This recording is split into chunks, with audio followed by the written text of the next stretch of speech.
managed it well, good.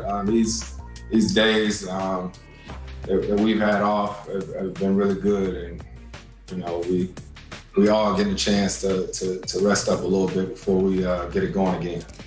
They're in a pretty good situation outside of Chris Paul and a few other minor injuries. They're relatively healthy. Now, he had the issue with his shoulder in the first round against the Lakers, and then obviously the COVID situation in between the second round, and now he's reeling at an issue with his hand. But overall, like, we knew the issue with the shoulder and COVID, but like didn't find out anything about his hands, and he had an incredible Game 6. Like, he's played through all of it, and they're pretty healthy. Well, I mean, if you really look at who's left, it's 2 of the 3 healthiest teams. Atlanta was healthy except Trey. Milwaukee healthy until the end with Giannis. And Phoenix really healthy, and Chris Paul, little injury.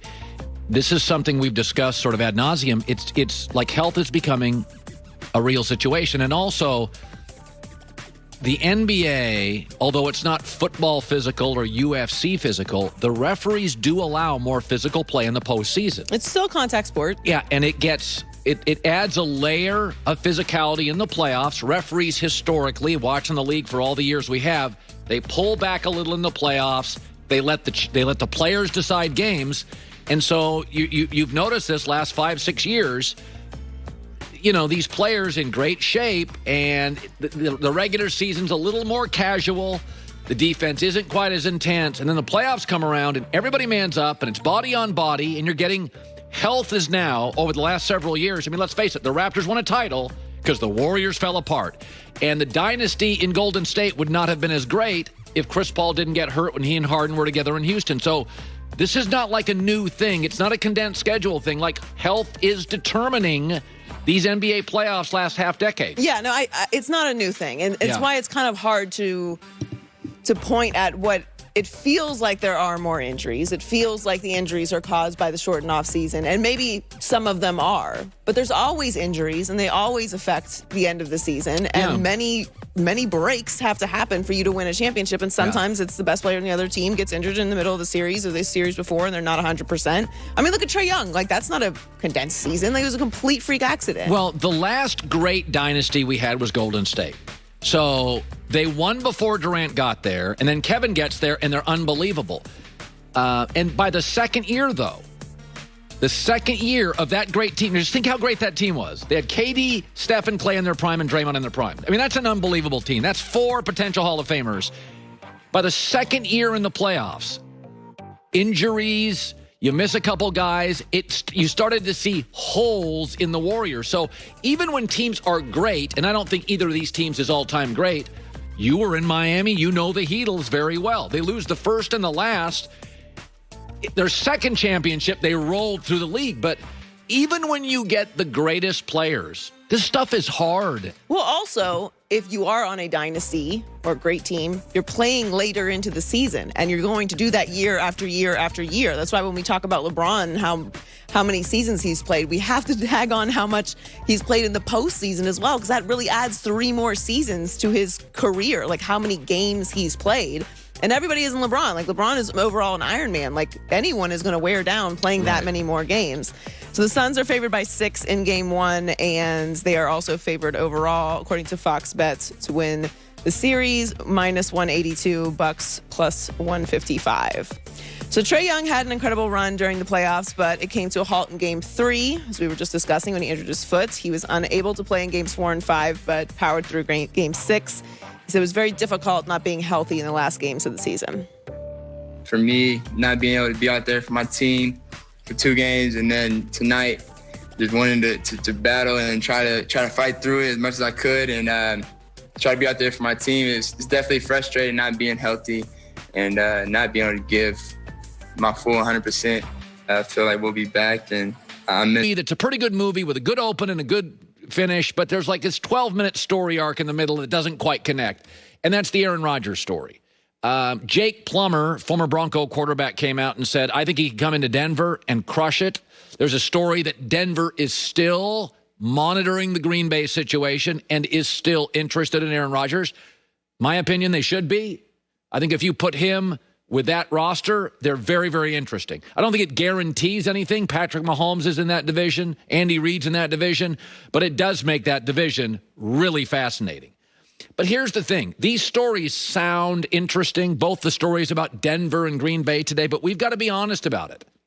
The Packers called Aaron's bluff. They're not budging. They're not taking calls. They're not trading him.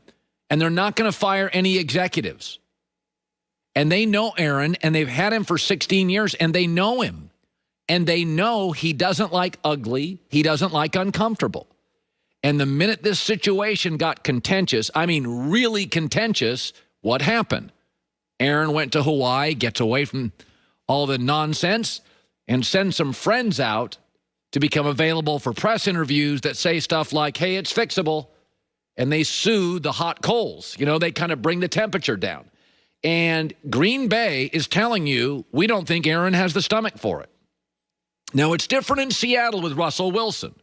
Much like Aaron, after Brady won a Super Bowl, Russell was mad. But the difference is this. The reason the Seahawks acted so quickly is Russell really had never complained. I mean, almost to a nauseating fault. Go Hawks was always the answer. Go Hawks. Everything's great here. And so if you're like that in a marriage or a relationship where you never complain, even during tough times, when you occasionally rarely do, you know, people listen. Oh, she's mad. He's mad. Russell's mad. So the Seahawks immediately reacted to it. When Russell's like, I'm upset, here's the 4 teams, or whoever leaked it. So the second thing is that Russell Wilson complained 2 weeks after the Super Bowl. So he gave the Seahawks time in free agency to make moves. He gave the Seahawks the draft to make moves. It's one thing to complain, you know, about the road trip when you're already pulling up to the hotel. It's another thing to complain 3 weeks out about, you don't like the timing of it, we may want to reconsider rebooking the vacation. So Russell Wilson never complains, did loudly, or his people did, and he gave the Seahawks time to maneuver around his concerns. Aaron is different. He's never truly happy.